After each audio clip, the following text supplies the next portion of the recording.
اللہ تبارک و تعالی نے کلام مقدس میں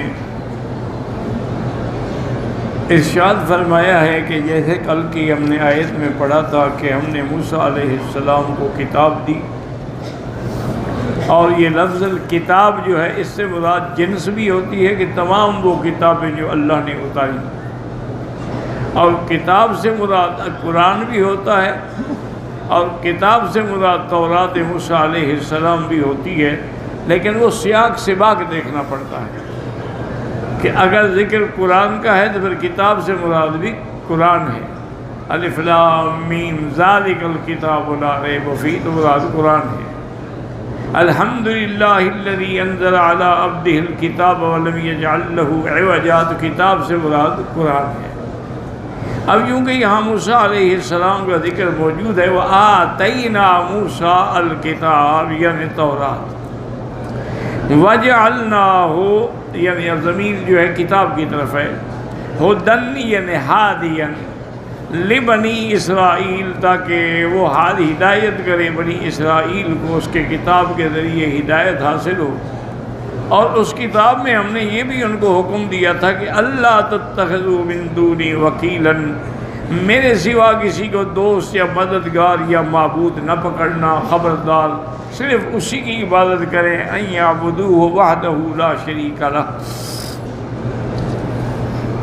اور یہ کون لوگ ہیں؟ فرمایا ذریۃ من حملنا مع نوح، یہ وہ لوگ ہیں جو حضرت نوح کی اولاد ہیں اور جن کو ہم نے نوح علیہ السلام کے ساتھ کشتی پہ سوار کر کے بچا لیا۔ باقی تو جو اس وقت زمین پہ موجود تھے سب ختم ہو گئے، غرق ہو گئے۔ تو یہ بھی انعام ہے نا کہ ہم نے تمہیں بچایا، اگر نہ بچاتے تو آج تم کہاں ہوتے؟ تمہیں کا معنی ہوتا ہے تمہارے ماں باپ کو بچایا، تو ان کی تم اولاد ہو۔ انہو کان عبدا شکورا، معنی یہ ہے کہ حضرت نوح علیہ السلام جو ہیں وہ اللہ کے بڑے شکر گزار بندے تھے، ہر بات میں اللہ کا شکر کہتے تھے، الحمدللہ الحمدللہ الحمدللہ۔ اور یہی ہمیں حکم ہے کہ ہم بھی ہر حال میں پانی پئیں تو الحمدللہ، کھانا کھائیں تو الحمدللہ الذی اطعمنا وسقانا وجعلنا من المسلمین۔ اگر کوئی نیا کپڑا پہنے تب بھی ہم اللہ کا حمد کریں کہ الحمدللہ الذی البسنی وان اواری من الارا، کہ اللہ کا شکر ہے کہ اس نے مجھے یہ لباس عطا فرمایا ہے۔ اور اسی طرح یعنی ہر نعمت پر آدمی حتیٰ کہ چھینک بھی آئے تو کہے الحمدللہ علی کل حال۔ ہاں اگر یعنی چھینک کے علاوہ اباسیاں آئیں تو وہ شیطانی اثر ہوتا ہے، پڑھے لا حول ولا قوت الا باللہ العلی العظیم۔ اب ان آیات میں اللہ نے فرمایا وَقَضَيْنَا إِلَىٰ بَنِي إِسْرَائِيلَ فِي الْكِتَابِ، وَقَضَيْنَا یعنی ہم نے حکم کر دیا، فیصلہ کر دیا۔ اور اس کتاب کے اندر جو آپ پہلے جس کا ذکر پڑھ چکے ہیں یعنی تورات، اس کے اندر ہم نے یہ بھی لکھا کہ یہ بنو اسرائیل جو ہیں سیفسدون فی الارض مرتین، یہ 2 دفعہ فساد مچائیں گے، وَلَتَعْلُنَّ عُلُوًّا كَبِيرًا، اور یہ اپنے تکبر کا، اپنی بڑائی کا اظہار کریں گے۔ لیکن نتیجہ یہ ہوگا کہ 2 دفعہ فساد کریں گے، تو پہلی دفعہ کیا ہوگا؟ فَإِذَا جَاءَ وَعْدُ أُولَاهُمَا بَعَثْنَا یعنی پہلا فساد، بَعَثْنَا عَلَيْكُمْ عِبَادًا لَنَا، ہم نے اپنے بندوں کو تم پر مسلط کر دیا، اُولِي بَأْسٍ شَدِيدٍ یعنی وہ سخت قوت والے، طاقت والے، وہ آئے اور انہوں نے آگے تمہیں کچل ڈالا۔ فَجَاسُوا خِلَالَ الدِّيَارِ، جاسو کا معنی ہے تملکوا بلادکم، تمہارے گھروں کے بھی مالک بن گئے اور گھروں کے اندر داخل ہو گئے اور ہر چیز انہوں نے قبضہ کر لی۔ وَكَانَ وَعْدًا مَفْعُولًا، اللہ کا جو وعدہ ہے وہ ہر حال میں پورا ہوتا ہے۔ تو اللہ نے فرمایا تھا کہ تم 2 دفعہ فساد کرو گے، تو جب پہلی دفعہ کیا تو اللہ نے بندے مسلط کر دیے۔ ثُمَّ رَدَدْنَاكُمُ الْكَرَّةَ عَلَيْهِمْ، پھر ہم نے تمہاری مدد کی کہ ان پر تمہیں نے کنٹرول دیا، طاقت دی۔ وَأَمْدَدْنَاكُمْ بِأَمْوَالٍ وَبَنِينَ، اور ہم نے تمہاری مدد کی، مال بھی دیا، اولادیں بھی دی۔ یہ ساری نعمت دینے کے بعد وَجَعَلْنَاكُمْ أَكْثَرَ نَفِيرًا، تمہیں ہم نے بڑے عدد والی جماعت بنا دیا، اور ساتھ یہ بھی کہہ دیا ان احسنتم احسنتم، اچھی بات کرو گے تمہارے لیے ہے، اللہ کو تو کوئی ضرورت نہیں، وَإِنْ أَسَأْتُمْ فَلَهَا، اگر برائی کرو گے تمہارے اوپر ہوگی، فَإِذَا جَاءَ وَعْدُ الْآخِرَةِ، اب اگر دوسرا جو اللہ نے فرمایا تھا نا مرتين، اب دوسرا جب باری آئی فَإِذَا جَاءَ وَعْدُ الْآخِرَةِ لِيَسُوءُوا وُجُوهَكُمْ، تاکہ تمہارے چہرے سیاہ ہو جائیں، وہ آ کے تم پر غلبہ کر لیں، فَلْيَدْخُلُوا الْمَسْجِدَ، اور مسجد میں داخل ہوں کما دخلوہ اول مرہ، جیسے کہ وہ پہلی دفعہ داخل ہوئے تھے، وَلْيَتَّبَّرُوا، تبروا کا معنی یدمروا یعنی ہلاک کر دیں، خراب کر دیں، تمہارے گھروں کو برباد کر دیں، وَلِيَتَّبَّرُوا مَا عَلَوْا تَتْبِيرًا، یعنی جن پہ غالب ہوئے ان کو پھر انہیں بالکل ملیا میٹ کر دیا۔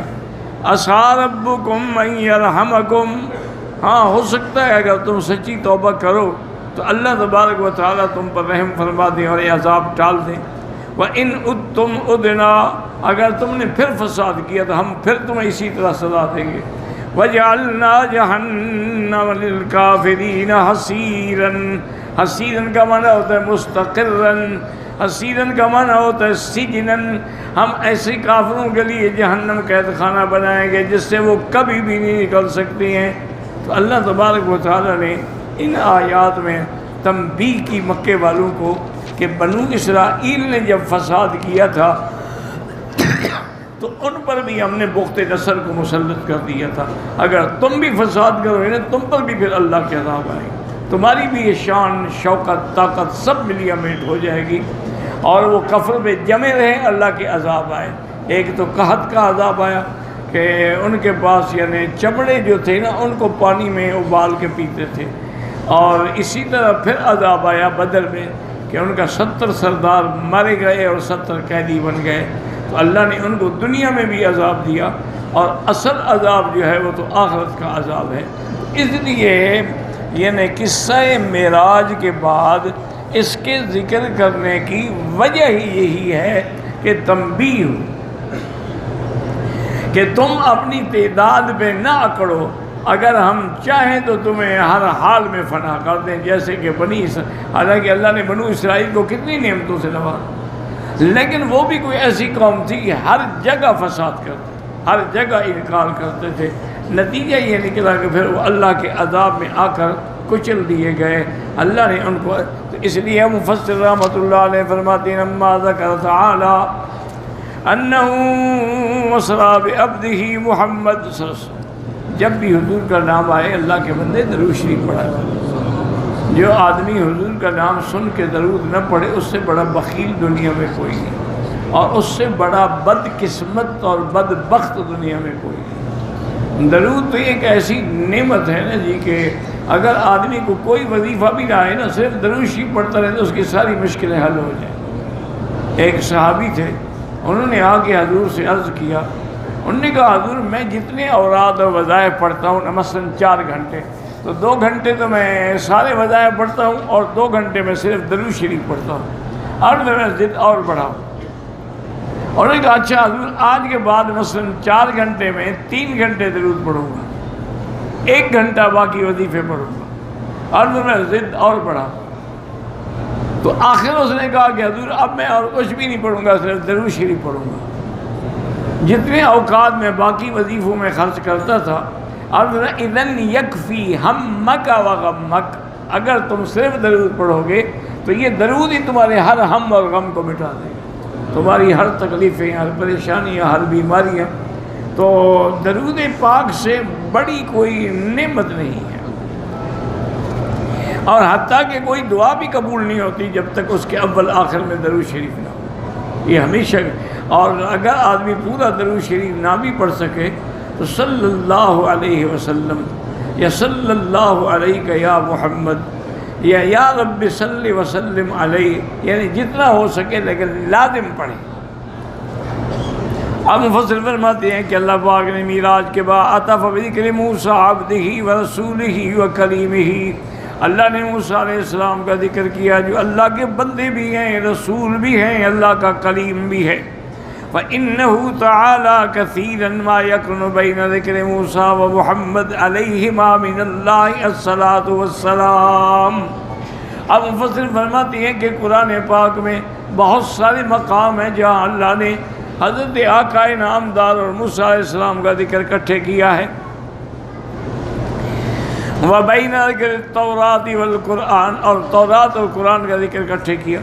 وَلِهَذَا قَالَ بَعْدَ ذِكْرِ الْإِسْرَاءِ، اسراء و معراج کے بعد اللہ نے فرمایا وَآتَيْنَا مُوسَى الْكِتَابَ التَّوْرَاةَ وَجَعَلْنَاهُ الْكِتَابَ هُدًى أَيْ هَادِيًا۔ یاد رکھو، ایک ہے ہدایت کرنا، تو قرآن بھی ہدایت ہے، تورات بھی ہدایت ہے، انبیاء کا آنا بھی ہدایت ہے۔ ایک ہے توفیق ہدایت، یعنی اس ہدایت پر کامیاب ہونا، یہ اللہ کے ہاتھ میں ہے کہ جس کو چاہے ہدایت دیں اور جس کو چاہے ہدایت نہ دیں۔ کیونکہ بڑا مغالطہ لگ جاتا ہے میرے بھائیوں کو کہ ایک جگہ تو قرآن کہنے والے کل قوم ہاد، ہم نے ہر قوم کے لیے ایک ہدایت والا بھیجا، اور دوسری جگہ اللہ فرماتا ہے انک لا تہدی من احببت، آپ اس کو ہدایت نہیں دے سکتے جس کو محبوب رکھے۔ تو اس کا کیا معنی؟ تو معنی یہ ہے کہ ایک معنی ہے ہدایت کا اراءۃ الطریق، راستہ دکھانا، تو یہ پیغمبر کا کام ہے، اس کے بعد علماء کا کام ہے، اولیاء کا کام۔ ایک ہے منزل پہ پہنچانا، یہ اللہ کے ہاتھ، اللہ جس کو چاہے توفیق دے، جس کو چاہے توفیق دے۔ کتنے علماء کے بچے ہیں جو آوارہ ہو گئے، کتنے اولیاء اللہ کے بیٹے ہیں جو ان کے بعد بالکل وہ سلسلہ ہی ختم ہو گیا۔ اب دور نہ جائے، آنکھیں بند کر کے اپنے ملک پہ نظر ڈالیں۔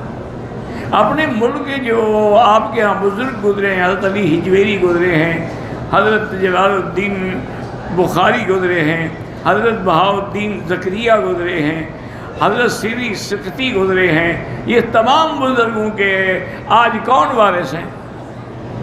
صرف اپنے ملک پہ نظر ڈال دیں۔ وہی بات ہے جیسے علامہ اقبال نے کہا تھا کہ میراث میں آئی ہے انہیں مسند ارشاد، کہ یہ گدی ان کو آئی ہے میراث میں، زاغوں کے تصرف میں عقابوں کے نشے میں، یہ عقابوں کا محل تھا، اب کوے بیٹھ گئے۔ اس لیے ہمیشہ یاد رکھیں کہ یہ قدرت کا ایک امتحان ہے۔ کوئی یہ کہے کہ میں فلاں بزرگ کی اولاد ہوں تو پھر نوح علیہ السلام کا بیٹا نہ بچ جاتا۔ کوئی یہ فخر کرے کہ میں فلاں کی بیوی ہوں تو حضرت نوح علیہ السلام کی بیوی نہ بچ جاتی، لوط علیہ السلام کی بیوی نہ بچ جاتی، وہ سیدھے جہنم میں گئے۔ اس لیے اللہ نے فرمایا کہ حالانکہ وہ دونوں تحت اب من عبادنا الصالحین فخانتاہما، انہوں نے خیانت کی، فلم یغنیا عنہما من اللہ شیئا، وہ ان کو کوئی فائدہ نہ پہنچا سکے۔ حکم ہوا قیل ادخلوا النار مع الداخلین، ان کو جہنم میں ڈال۔ تو اگر بیوی کو بھی شوہر نہیں بچا سکتا، بیٹے کو بھی نہیں بچا سکتا، تمہیں ہمیں کیسے بچا لے گا؟ یہ لوگوں کے دماغوں میں ایک بڑا خلل ہوتا ہے کہ نماز پڑھو نہ پڑھو، روزہ رکھو نہ رکھو، زکوٰۃ دو نہ دو، بس پیر مضبوط پکڑو۔ اب پتہ نہیں ان کی مضبوط سے کیا مراد ہے، یعنی موٹی گردن ہو تاکہ اچھی طرح جہنم میں مار کھا سکے۔ کیا مضبوط ہے؟ انسان ہے، مضبوط کہاں سے ہو گیا؟ وہ تو تمہارے ٹکڑوں میں پلا ہوا ہے۔ اسی لیے تو مولوی اور پیر کی گردنیں موٹی ہو جاتی ہے، مفت کا کھانا ملتا ہے، اچھے سے اچھا کھانا ملتا ہے، محنت کرنی نہیں پڑتی، گھر بیٹھے پراٹھے آ جاتے ہیں۔ تو اس لیے ہمیشہ یاد رکھیں کہ ہدایت کرنا الگ بات ہے، ہدایت دینا الگ بات ہے۔ کرنا ہم سب کی ذمہ داری ہے، دینا اس کی شان ہے۔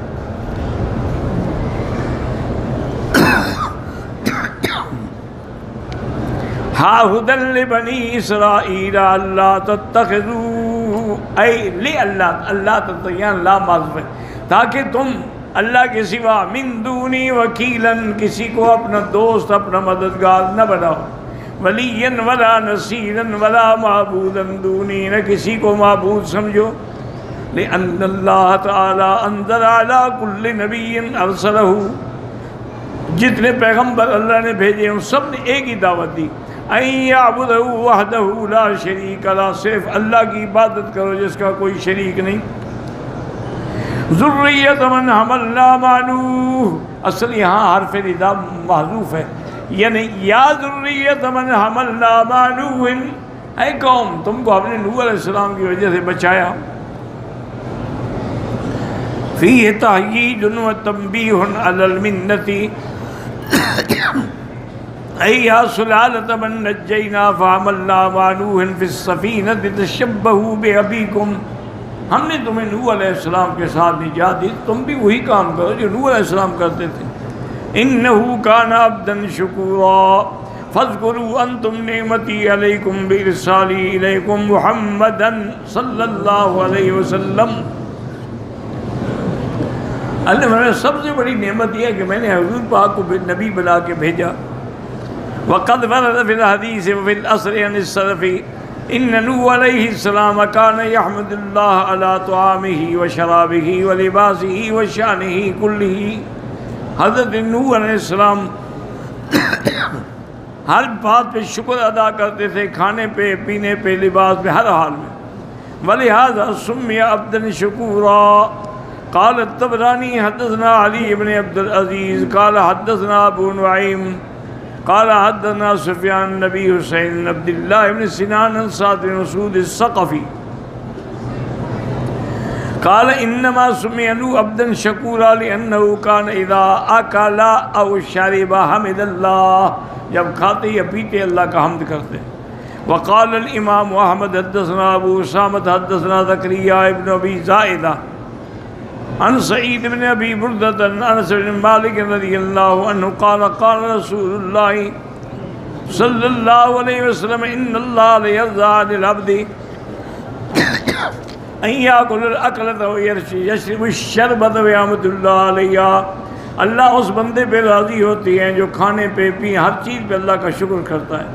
وہکذا رواہ مسلم والترمذی والنسائی من طریق ابی اسامہ بہ۔ وقال مالک عن زید بن اسلم کان یحمد اللہ علی کل حال، ہر حال پہ شکر کرے۔ وقد ذکر البخاری ہنا حدیث ابی زرعۃ عن نبی ہریرہ عن النبی صلی اللہ علیہ وسلم قال انا سید ولد آدم یوم القیامۃ، حضور نے فرمایا اللہ نے مجھے تمام ولد آدم کا سردار بنایا۔ فیاتون نوحا فیقولون یا نوح انک انت اول الرسل الی اہل الارض وقد سماک اللہ عبدا شکورا فاشفع لنا الی ربک۔ تو پوری حدیث ہے کہ پھر کوئی بھی شفاعت نہیں کرے گا ما سوا حضرت محمد مصطفیٰ کے۔ دعا کریں کہ اللہ ہمیں حضور کی شفاعت نصیب فرمائے، اور اللہ ہمیں حوض کوثر پر حضور کے ہاتھوں سے پانی نصیب فرمائے، اور حضور پاک صلی اللہ علیہ وسلم کی زندگی میں بھی زیارت نصیب فرمائے، اور آخرت میں بھی حضور پاک کا قرب نصیب فرمائے۔